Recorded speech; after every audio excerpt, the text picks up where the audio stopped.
नमस्कार, मैं हूं मनोज बेरी और इस श्रृंखला यानी कि globalization, global brands and branding की ये 10वीं कड़ी मैं हिंदी में कर रहा हूं।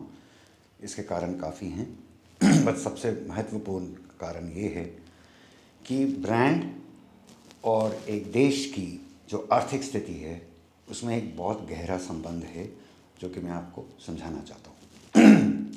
पहले 9 एपिसोड मैंने इंग्लिश में किए थे, वो मेरे चैनल पे आप देख सकते हैं। ये वाला मैं हिंदी में कर रहा हूँ और संक्षिप्त में कुछ बताना चाहता हूँ कि इसका महत्व क्या है, ब्रांड क्या होता है। तो जब मैं पहले सबसे पहले जो बेस्ट एग्जांपल मैं आपको दे सकता हूँ, मैं एडवर्टाइजिंग में था, अपना करियर शुरू किया था और उससे पहले 9 साल मैंने अकाउंट्स पढ़ी। 3 साल स्कूल में, 3 साल दिल्ली विश्वविद्यालय Shri Ram college of commerce में मैंने बीकॉम ऑनर्स किया था और उसके बाद 3 साल चार्टर्ड अकाउंटेंसी में काम किया। और हर वक्त बस मुझे ये लगा रहता था कि ये कंपनी की फैक्ट्री भी अच्छी है, उस कंपनी की भी फैक्ट्री अच्छी है, तो फिर एक कंपनी जो है दूसरे से ज़्यादा प्रॉफिट और सेल्स कैसे लेती है। तो मेरे सीनियर से पूछा था, वो बोलते थे कि भाई वो दूसरी कंपनी की जो टीम है वो ऑर्डर लेने में बड़ी माहिर है। जो थोड़े यंगर मेरे बॉसेस थे, इंग्लिश में पढ़े लिखे, तो उन्होंने बोला उनकी मार्केटिंग ज़्यादा अच्छी है। तो मैंने कहा भैया फिर मार्केटिंग कहाँ सीखते हैं? तो उन्होंने बोला अपना सीए करो। मैंने कहा भाई मैं तंग आ गया हूँ, ये लोगों को सिर्फ गिनते हुए, ये क्या बोलते हैं, बही खाता करते हुए कि ये फर्स्ट आया, ये सेकंड आया, फर्स्ट और सेकंड के अंदर ये अंतर क्यों होता है। तो किसी ने मुझे हल दिया कि आप अपना सीए ख़त्म करके अगर मार्केटिंग जल्दी से जल्द सीखना चाहते हैं तो या तो फिर 2 साल का आप एमबीए करिए। अब 9 साल की पढ़ाई करने के बाद मेरे पास एमबीए करने का वक्त नहीं था। दूसरा सुझाव ये था कि आप एडवर्टाइजिंग एजेंसी में काम करिए, वहाँ पे आपको विभिन्न प्रकार के ब्रांड भी टर्म उन दिनों में इतनी पॉपुलर नहीं थी, हाँ, हर तरह की प्रोडक्ट की और उसकी मार्केटिंग के अलग अलग तकनीक क्या होते हैं वो जल्द से जल्द सीखने में मिल जाएंगे। तो मैंने जी एडवर्टाइजिंग एजेंसी ज्वाइन करी। सबसे पहले मेरा क्लाइंट जो मुझे दिया गया वो था आईटीसी। तो उनके सिगरेट्स कुछ ब्रांड होते थे जो हम हैंडल करते थे। कई तो बहुत मशहूर थे और महंगे थे, जैसे कि इंडिया किंग। शायद आपको नहीं पता हो, राष्ट्रपति भवन के अंदर एक स्पेशल पैकेज बनती थी इंडिया किंग्स की, जिसके ऊपर हमारा 3 फेस लायन होता था, इंडिया का सिंबल। और बिल्कुल निचले स्तर पे एक ब्रांड होता था बर्कले, जिसके लिए मुझे सेल्समैन के साथ मार्केट रिसर्च करते वक्त बंगाल के छोटे छोटे गांव में जाना पड़ता था, जो कि बांग्लादेश के बॉर्डर के साथ लगते हैं या बे ऑफ बंगाल के साथ जो गांव हैं वहाँ होते हैं। कईयों पे सड़कें भी नहीं थी, हम बोट पे जाया करते थे डिस्ट्रीब्यूटर से मिलने या रिटेलर से मिलने के लिए, जो कि सिगरेट खरीदते थे। और फिर एक और ब्रांड था सीजर, लगभग उसी दाम का, जो कि साउथ इंडिया में बहुत चलता था। तो इस 1 साल के अंदर अंदर एक बहुत ही माहिर मार्केटिंग कंपनी, जिसको मैं अभी भी बहुत माहिर मानता हूँ, आईटीसी, उनके साथ काम करने का अवसर मिला और भारत देखने को मिला। अगले साल मैं ट्रांसफ़र कुछ पर्सनल कारण दिल्ली आ गया और मैंने एक और कंपनी ज्वाइन करी, जिसको कि पहले एचटीए बोलते थे, आजकल जे वॉल्टर थॉमसन बोलते हैं। और यहाँ पर मुझे अकाउंट दिया गया एस्कॉर्ट्स के मोटरसाइकिल डिवीज़न का, और जो ब्रांड होता था जो मैं हैंडल करता था वो था राजदूत, जो कि ज़्यादातर गांव में बिकता था, क्योंकि उसकी खूबी ये थी कि वो कच्ची पक्की सड़कों के ऊपर चल लेती थी और इस पर सामान काफ़ी लादा जा सकता था। तो सबसे कॉमन साइट क्या थी? दूध के डब्बे लेफ़्ट और राइट पे टांगे हुए दूध वाला राजदूत मोटरसाइकिल पे जगह जगह जाके दूध बेचता था। अभी मुश्किल से 1 साल हुआ था कि मुझे बताया गया कि एस्कॉर्ट्स की कोलैबोरेशन एक कंपनी है यामाहा, उसके साथ हो रही है, और यामाहा जो है हिंदुस्तान के अंदर अपने मोटरसाइकिल लॉन्च करने वाला है। तो आप इसकी तैयारी करिए। अब तैयारी के अंदर सबसे बड़ी चीज़ तो थी ब्रांड नेम यामाहा। तो जैसे मैं कई बार पंजाब जाता था क्लाइंट्स मिलने के लिए, तो वो बोलते थे मतलब एडवर्टाइजिंग टर्म नहीं इस्तेमाल करते, एज ही मशहूरी करन वाले लोग ने। सो मैंने कहा देखते हैं ये ब्रांड कितना मशहूर है। तो हमने जो रिसर्च करी इंडिया के अंदर, होंडा का नाम उस टाइम हीरो होंडा लॉन्च नहीं हुआ था, सारी जापानी मोटरसाइकिलें लगभग एक ही टाइम पे आई थी, सुजुकी, होंडा, यामाहा और कुछ देर के बाद कावासाकी। तो होंडा को तो सब पहचान गए थे, मतलब नाम सुना हुआ था, जानते थे। यामाहा का ना तो किसी ने नाम सुना था, ना उनका चिन्ह देखा था कभी। तो अब आई समस्या कि अगर कोई ब्रांड नेम मशहूर नहीं है तो उसको मशहूर कैसे किया जाए। मेरे पास 3 या 4 इनका जो पहला प्रोडक्ट था उसको बोलते हैं RD350।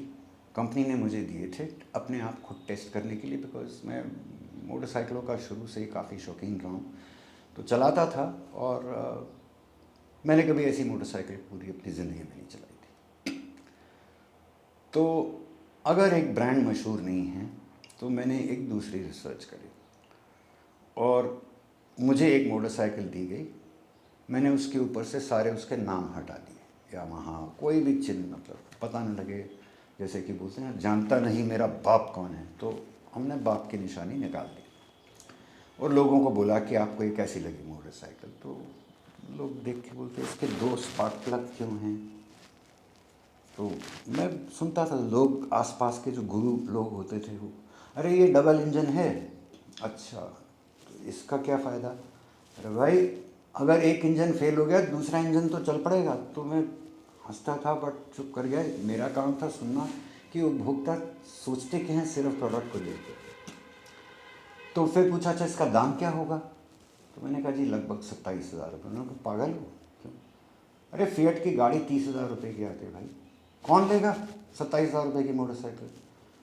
तो हम बोलते थे ठीक है, तो हम नोट कर लेते, कितने लोगों से बात करी, किसका क्या जवाब आया, और ज़्यादातर लोगों ने बोला ये तो मोटरसाइकिल नहीं चलनी, इस दाम पे तो नहीं चलेगी। मेरा काम क्या था, फिर मैं किसी एक को बोलता था आपके पास लाइसेंस है, हाँ, आपने मोटरसाइकिल कितने सालों से चलाई है, तो फिर पता लगता था कि आदमी कहता देखो मेरे पास जावा है, मेरे पास एनफील्ड है। हम बोलते थे ये रही चाबी, एक 5 मिनट का जरा मोटरसाइकिल का चक्कर मार के आओ। 5 मिनट के अंदर जब लोग वापस आते थे, एक तो शक्ल देखने वाली थी, बट सबसे बड़ा था उनका पहला सवाल, सर ये कब मिलेगी और कहाँ मिलेगी। मैंने कहा दाम 27,000 ही रहेगा, हाँ हाँ ठीक है। तो इसको, ये है ब्रांड का जन्म। ब्रांड का जन्म होता है प्रोडक्ट से। और जैसे कि मैंने कहा सिर्फ प्रोडक्ट देखने से कई गलतफहमियां हो जाती थी। जब प्रोडक्ट को चलाया तो समझ आया कि ये चीज़ क्या है। और इसको हम बोलते हैं यूज़र एक्सपीरियंस, जिसका कि इंजीनियरिंग और डिज़ाइन के साथ बहुत बड़ा महत्व है। पता नहीं आप में से किन लोगों ने MBA किया है कि नहीं। आजकल मैं अभी भी देखता हूँ काफ़ी सारे MBA कोर्सेज में मार्केटिंग के अंदर UX, यूज़र एक्सपीरियंस, ये क्या होता है, इसको कैसे नापा जाता है और इसका ब्रांड बनाने के अंदर क्या महत्व होता है, वो नहीं पढ़ाया जाता। तो आशा ये है कि इन उदाहरणों के कारण आप ये सब समझ जाएं। तो एस्कॉर्ट्स और यामाहा ने ये कहा कि इसका जितनी मर्जी सेल हो जाए वो राजदूत के बराबर की नहीं होगी। तो अगर हमने फैक्ट्री शुरू करनी है तो कम से कम इसके अंदर विश्वास है जनता का, कम से कम हमें 5,000 बुकिंग चाहिए। तो इसी अनुभव के ऊपर कि लोगों के रिएक्शन क्या थी प्रोडक्ट चलाने के बाद, उसी के ऊपर हमने एक एडवर्टाइजिंग कैंपेन शुरू किया। और मेरे ख्याल मुश्किल से हफ्ते के अंदर अंदर जब बुकिंग हमने अनाउंस करी तो हमें 18,000 बुकिंग मिली। तो ये है यूज़र एक्सपीरियंस का महत्व। और यूज़र एक्सपीरियंस प्रोडक्ट का काम होता है। प्रोडक्ट जैसे का तैसा प्रोडक्ट है उसका उपभोक्ता से कोई मतलब नहीं। उपभोक्ता का मतलब है यूज़र एक्सपीरियंस से। अब ब्रांड क्या होता है? 2 साल के बाद जब इस मोटरसाइकिल के लॉन्च के बाद जगह जगह इंडिया की सड़कों पर जब ये नज़र आती थी, इसकी बड़ी अद्भुत किस्म की आवाज़ होती थी, जो मैं कोशिश करूँगा इस साउंड ट्रैक में आपको सुनाने की। और मोटरसाइकिल को बिना देखे ही दूर से लोगों को पता लग जाता था कि यामाहा 350 आ रही है। 2 साल के बाद सिर्फ 10-15 हज़ार मोटरसाइकिल बेचने से तो बिजनेस नहीं चल रहा था। तो इसका एक कहे छोटा भाई या छोटा पैकेट RX 100 लॉन्च किया गया 1985 में। उसके बारे में ना कोई मशहूरी करने की ज़रूरत थी, ना प्रोडक्ट के बारे में कुछ ज़्यादा बताने की ज़रूरत थी। 1 लाख की डिमांड का अनुमान था, जो कि इनकी फरीदाबाद फैक्ट्री जो थी एस्कॉर्ट्स की, उसमें नहीं बन सकती थी। तो सूरजपुर नोएडा में एक स्पेशल फैक्ट्री बनाई गई जहाँ पे RX 100 बनती थी, और ये कई सालों तक 1 लाख के वॉल्यूम में इसकी सेल्स की कोई प्रॉब्लम नहीं थी। तो RD 350 था प्रोडक्ट जो कि मशहूर हुआ। उस मशहूरी को RX 300 ने उसका फ़ायदा उठाया। तो प्रोडक्ट था RD 350, उसकी जो मशहूरी थी, विख्यात था, वो यामाहा के ब्रांड को मिला, और उस ब्रांड के विख्यात के ऊपर RX 100 को बेचने में कोई प्रॉब्लम नहीं थी। तो प्रोडक्ट और ब्रांड के बारे में आप समझिए। अब आए दूसरी कंफ्यूजन। जब ब्रांड के बारे में, अब इसका कोई हिंदी में अनुवाद भी नहीं है, क्योंकि मैंने बातचीत करी, मतलब गांव में काफ़ी काम किया, वो बोलते हैं मार्का। तो मार्का का मतलब है चिन्ह। चिन्ह और ब्रांड एक चीज़ नहीं होता। चिन्ह सिर्फ चिन्ह होता है, जिसको कि डिज़ाइनर लोग बोलते हैं लोगो डिज़ाइन। तो मैं लोगो का आपको बता दूं, अगर आप टाटा कंपनी का लोगो देखें तो करीब 20-25 साल पहले एक टी होता था, आप सर्च करके देख सकते हैं, और अब देखें तो वो बदल गया है। उसी तरीके से यामाहा का चिन्ह जो है, शुरू से 3 ट्यूनिंग फोर्क हैं। ट्यूनिंग फोर्क क्या होते हैं? जो तो आप संगीत में थोड़े शौक रखते हैं, आपको पता होगा कि एक किसी म्यूज़िकल इंस्ट्रूमेंट की धुन सही है, उसकी ट्यूनिंग सही है कि नहीं, वो ट्यूनिंग फोर्क से पता लग जाती है। तो उस तरह जैसे अब गिटार हुआ या सितार हुआ, उसको थोड़ा कसा, थोड़ा ढीला किया, जब तक बिल्कुल सही नहीं है, तो ट्यूनिंग फोर्क का काम ये आता है। अब ट्यूनिंग फोर्क का मोटरसाइकिल से क्या ताल्लुक़ है? तो कई लोगों ने मजाक में बोला वो उसकी आवाज़ बड़ी भयानक है भाई। तो शायद यही, और सच में ये है कि यामाहा जो कंपनी जब जापान में बहुत, मेरे ख्याल 150 साल या 200 साल पुरानी कंपनी है, ये लकड़ी के काम के अंदर माहिर थे। तो उन दिनों में जो जापान के राजा वगैरह होते थे, तो उनके कोर्ट के अंदर संगीत वगैरह जो होता था, तो बांसुरी जो है, जापान की बड़ी अद्भुत किस्म की बांसुरी होती है। वो बांसुरी लकड़ी की होती है, जैसे हिंदुस्तान में भी होती थी या है। तो उसको बनाने वाले यामाहा थे। और इसी के चलते चलते जब कुछ वेस्टर्न इन्फ्लुएंस यूरोप का जापान में आना शुरू हुआ, तो हर जापानी मिडिल क्लास या अपर क्लास फैमिली चाहती थी कि उसका बच्चा पियानो बजाना सीखे। जैसे कि अब आप साउथ में जाते हैं तो भरतनाट्यम सीखना, फिर वो आरंगेत्रम होता है। तो इसी तरह जापानियों को ये बड़ा गर्व था कि मेरा बच्चा जो है पियानो जानता है, इसका मतलब उसकी कुछ क्लास है। और ये यामाहा का था सेकंड प्रोडक्ट। तो रिसर्च में हमने सिर्फ मोटरसाइकिल चालकों के साथ करी, बट मैं उस टाइम अगर बॉलीवुड गया होता तो मुझे फट पता लग जाता था। वहाँ तो सब जानते हैं यामाहा को, खासकर जो म्यूजिशियन हैं या साउंड रिकॉर्डिंग इंजीनियर्स हैं। आज भी आप दुनिया में जाइए, बड़े से बड़े कॉन्सर्ट के अंदर आपको पियानो के ऊपर, इलेक्ट्रिक ऑर्गन पे, गिटार पे, हर तरह की म्यूज़िकल इंस्ट्रूमेंट में आपको यामाहा का लोगो मिलेगा। इनफैक्ट म्यूज़िक सिस्टम जो सुनने का शौक़ रखते हैं, वो भी देखेंगे कि म्यूज़िक सिस्टम्स के ऊपर यामाहा का लोगो होता है। तो चलिए, तो चिन्ह और ब्रांड अलग होते हैं। चिन्ह सिर्फ एक संकेत होता है, और लोगो जो होता है, जैसे मैंने आपको बताया, जो एक टाटा का एग्जांपल दिया, आप कोका कोला का भी ले सकते हैं, जो कि दुनिया का कुछ 8-9 साल पहले तक वर्ल्ड का नंबर 1 ब्रांड होता था ब्रांड वैल्यू के अंदर। ब्रांड वैल्यू में मैं आपको समझा दूंगा क्या होता है। ये लोगो आप देखें, जब कोका कोला लॉन्च हुआ था और अब तक कम से कम 25 या 30 बार बदला गया है।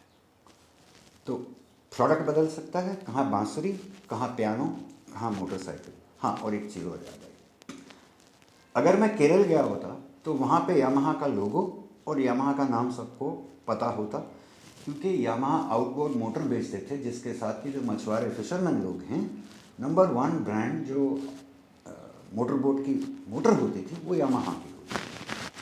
और बॉलीवुड में जैसे मैंने आपको बता दिया, या कोई भी संगीतकार है उसको यामाहा के म्यूज़िकल इंस्ट्रूमेंट्स के साथ वो काफ़ी परिचित थे। और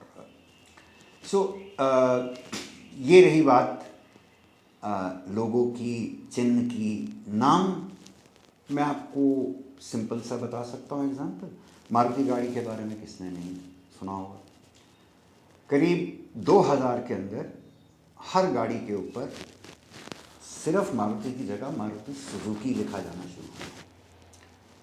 और करीब आए हम 2010 में, तो जहाँ मोटरसाइकिलों पे हीरो होंडा लिखा जाता था, अब हीरो अलग है और होंडा अलग है। तो इसके साथ बिजनेस के अंदर प्रभाव तो पड़ता है, बट क्या प्रभाव सिर्फ नाम में है? इसका सबसे अच्छा उदाहरण मैं ये दे सकता हूँ। आज स्कूटर जो खरीदता है, सबसे पहली जो प्रेफरेंस है लोगों की वो है होंडा की स्कूटर, और होंडा का खासकर एक प्रोडक्ट एक्टिवा 100 और 125 सीसी का है। अब 10 साल हो गए हीरो और होंडा को अलग हुए। आप देखें कि ये दाम देखें आप, एक्टिवा जो कि 8 या 9 गुना ज़्यादा बिकता है, उसका दाम कम से कम 8 नहीं तो 10% हीरो का वही 100 या 125 सीसी के स्कूटर से 10% ज़्यादा है। और कस्टमर भी ज़्यादा हैं, और स्कूटर कोई अमीर आदमी का मतलब व्हीकल नहीं है। तो ऐसा क्यों होता है? और ये है ब्रांड की शक्ति, जिसको हम बोलते हैं पुलिंग पावर। और ये पुलिंग पावर नाम और लोगो नहीं, जैसे मैंने पहले बताया, यूज़र एक्सपीरियंस। प्रोडक्ट को उपयोग करने से प्रोडक्ट का वो एक्सपीरियंस कैप्चर करने के लिए नाम और लोगो सिर्फ एक चिन्ह मिलता है, जिसको देख के उपभोक्ता बोल सके कि हाँ, इसको प्रोडक्ट को बनाने वाला यही है, चलो यहाँ चल के इसका नया प्रोडक्ट देखते हैं। ये है ब्रांड का पावर।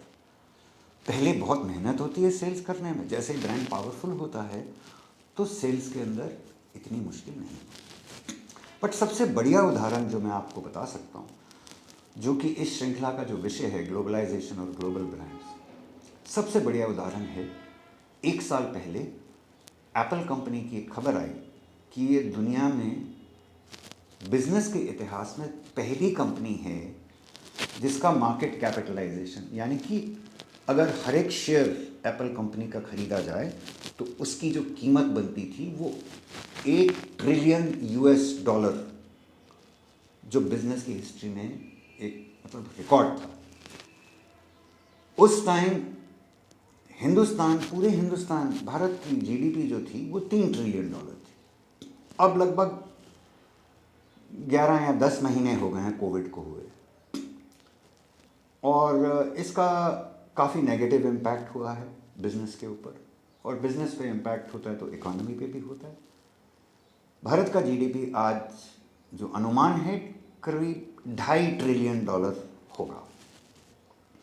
और इसी कोविड के दौरान एप्पल का जो मार्केट कैप है वो लगभग उतना ही हो गया है। और तो और 50% जो सेल्स है एप्पल की पूरी दुनिया में, 50 या उससे कुछ ज़्यादा सेल्स जो हैं वो केवल आईफोन एक प्रोडक्ट की हैं। तो हम यूँ कह सकते हैं कि अगर आईफोन एक कंपनी होती तो एप्पल का जो $2.5 ट्रिलियन मार्केट कैप है, तो $1.25 ट्रिलियन हम सिर्फ आईफोन का ले लें। तो यानी कि सिर्फ आईफोन अगर एक कंपनी होती, उसकी मार्केट कैप पूरे इंडिया के जीडीपी के 50% होती। तो क्या इंडिया इस तरह के प्रोडक्ट नहीं बना सकता? जरूर बना सकता है, इंडियन बना सकता है। एप्पल के नीचे नंबर 2 और नंबर 3 पे हैं माइक्रोसॉफ्ट और गूगल। दोनों के सीईओ लगभग 10 साल से काम वहाँ कर चुके हैं और उन्होंने आईफोन के बराबर के अलग फील्ड में बहुत अच्छे प्रोडक्ट बनाए हैं, जैसे कि सुंदर पिचाई।